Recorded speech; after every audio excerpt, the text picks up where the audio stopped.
Welcome to 12 to Your Health. I'm Dr. Derrick DeSilva. Changing seasons usually mean big changes in wardrobe, exercise routine, and food choices. Here to talk about how to make those fall barbecues healthy without sacrificing taste is Susan Keating with Keenan Fitness in Manasquan. Thank you so much for joining me today. Thank you for having me, Dr. DeSilva. So, you know, I've heard that there is a big relationship between the foods that we eat and the hormones and some of the neurotransmitters that are worked in our body. Can you explain that to us?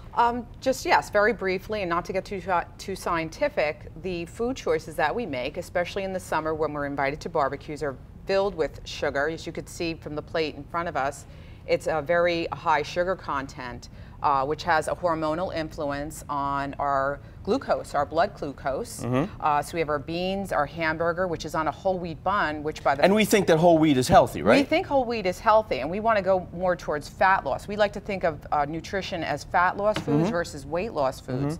So a lot of this has corn syrup in it, which is going to influence our levels of insulin and glucagon. Glucagon is a fat-burning hormone, right? And insulin is a fat-storing hormone. Now, this is a beer? That's a beer, and that also has corn syrup in it. Right. And the total caloric value of this plate is over 1,300 calories. And this says organic tomato ketchup. Is that a good thing? It still has sugar in it. So it's going to still affect our blood glucose and our levels of insulin and glucagon and our ability to either burn fat or store fat. So let's switch over here. I mean, the colors in here alone are just beautiful. Yes, this is a turkey chili. It was made with no fat. We basically just ground the turkey up and added colorful peppers, some sliced avocado, a baby green salad with just a tablespoon of this healthy dressing, and some protein pumpkin pudding, and a glass of wine. Yummy.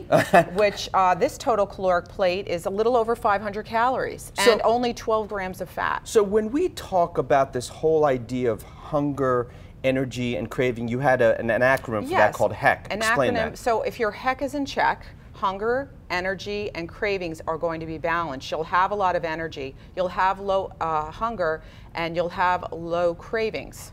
So if your HEC is in check, you know you're burning fat. If your HEC is out of check and you're reducing calories and exercising more, and you're craving and you have a lot of hunger, and your energy is low, you're going to lose willpower. And at some point, you're going to give in to that low willpower, and you're going to go on a binge and overeat. I think people, again, intuitively know what they should be eating and what they should be doing. So hopefully they will be able to keep check of that and do what they're supposed to do. Thank you so much for joining us. Thank you, Dr. DeSilva, for having us. And folks, here's what we're working on for next week. And remember, you can catch 12 to Your Health every Saturday and Sunday at 15 minutes past the hour, starting at 6 a.m.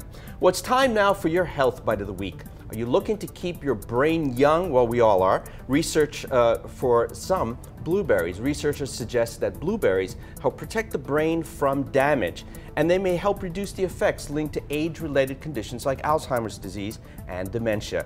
They also improve learning and muscle function. If you have any health questions you'd like to ask, email them to me at 12toyourhealth@news12.com. Thanks very much for joining us once again today. Here's a look at this week's Community Health Calendar.